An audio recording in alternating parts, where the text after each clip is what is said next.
Hey there, Press Starters, and welcome to the Prestart Leadership Podcast, the podcast about game-changing leadership, teaching you how to get the most out of your product and development team and become the leader you were meant to be. Leadership coaching and training for the international game industry professional. Now, let me introduce you to your host, the man, the myth, the legend, Christopher Mifsud. Hey there, Press Starters, and welcome back. This week we're answering more questions.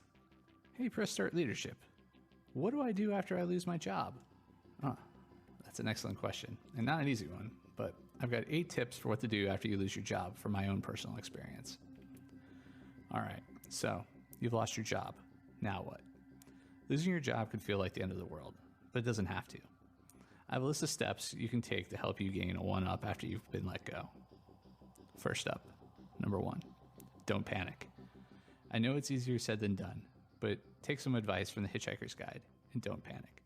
The gaming industry is a highly volatile one, and it's likely you'll find yourself in the midst of a restructuring, a pivot, a redundancy, or any of those other fancy terms for let go at some point in your career.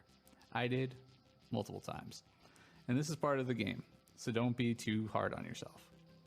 Number 2, take some time. If you've been let go, take some time to unwind.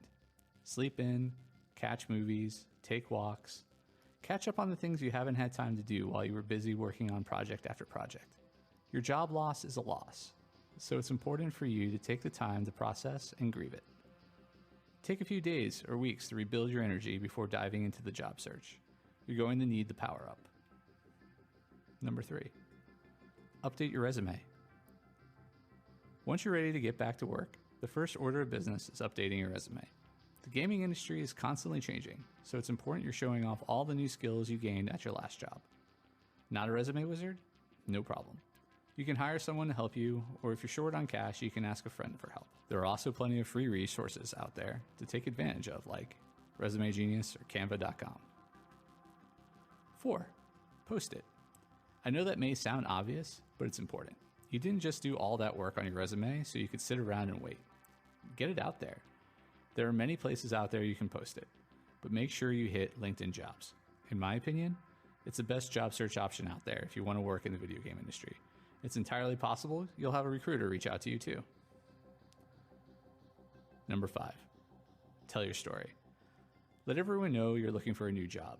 Share it on Facebook, Twitter, LinkedIn, TikTok, whatever your platform you use. There's a reason they call it social networking, and it's time to use your network. Once you've posted it, keep posting. The way social media algorithms are set up, not everyone sees your posts every time. You've got to keep at it, and as always, ignore the haters. Number 6, build a routine. Looking for a job is a full-time job, and it's important to treat it like one. Make sure you build a structure like you would a normal workday, designating time for emails, follow-up calls, lunch, etc. Most importantly, make sure you set an end time for your workday. When you're off the clock, you're off the clock. And that goes for worrying too. Curious how to set up a routine while routineless? This is what I suggest. First, set your work hours. If you're used to working 9 to 5, Monday through Friday, great, start there.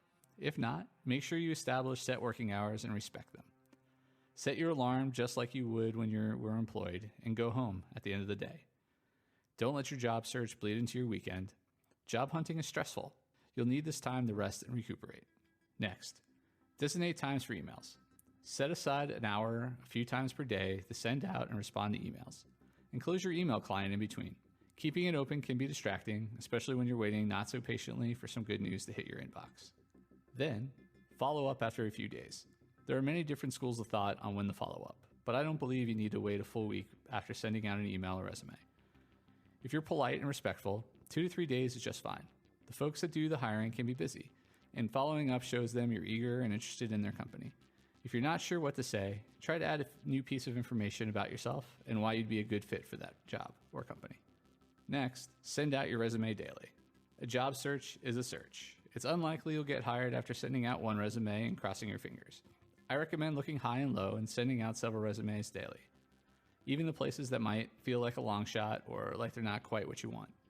Don't be too picky about each job you apply to being the perfect fit. While I don't suggest you settle, you never know where something will lead. It's possible someone will see your resume and call you about a job that hasn't been posted yet.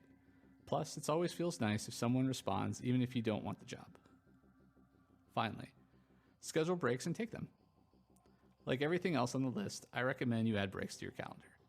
Take a full lunch break and several screen breaks throughout the day. Leave your house if possible. Then, when you're done with the day, allow yourself to take a break from worrying as well. Just like the old 8-bit system, we need to hit the reset button too. Number 7, refine as you go. In addition to job searching, now is a good time to do some soul searching. You may find yourself being pulled toward a part of the industry you didn't anticipate, and now is a great time to explore your options and refocus your goals. Allow yourself to refine your searches and tailor your resumes as you learn more about where you want to go. 8, be good to yourself. This is going to be a hard process. You'll experience disappointment, hear back from less people than you expected, and you may even get ghosted. However, if you aim high and continue being good to yourself, you'll ultimately get where you want to go. Every layoff and hardship in my life has led to bigger and better things. An extra life, if you will, not a game over. So get out there and press start. Well, there you go. Those are my 8 tips for what to do after you lost your job. I hope they help. All right, next question. Hey, Press Start Leadership. How can I min-max my way in leadership? It's an interesting question. All right, well, my recommendation is by playing the people's strengths while growing their dump stat, if you will. In gaming, it can be advantageous to maximize your character's strengths while minimizing their weaknesses. In life, however, it can be more dangerous to ignore important traits that need development. So what do you do when one of your team members is high in constitution, but low in wisdom? Or overflowing with intelligence, but short on charisma? Ready to learn min-maxing in leadership? All right, well, I've got 3 tips to set your team up for success. Number 1, get to know your teammates. Spend time finding out what each member of your team is good at. How do you do that? Ask them, but don't stop there. What do their teammates think? What do you think? Conducting a pseudo 360-degree review can be a great way to find out what your team's natural strengths are. 2, prioritize skills appropriately. You never want to set someone up for failure. So now that you know what everybody is good at, assign your team members to projects that align with their skill set. Nobody succeeds in the long term without a variety of skills, though. Set your team members up for success by making support available in their weaker areas. Number 3, provide opportunities to improve. If you've ever wished you could build a character that was proficient in all areas, this is how you do it, through experience. Give your team members room to improve. In addition to projects they're naturally good at, put them on projects they're weaker at too. Again, don't set them up for failure. Put them on a low-risk project with a loose deadline. Make sure the project is recoverable and have them shadow or pair up with somebody that's already adept in that area. In short, being a leader can be a lot like being a dungeon master. You make the rules and you set the challenges your team members face. A good dungeon master creates an exciting, dynamic, and balanced campaign so all the players can enjoy their adventures. My question for you, though, is, will you be a good dungeon master for your team?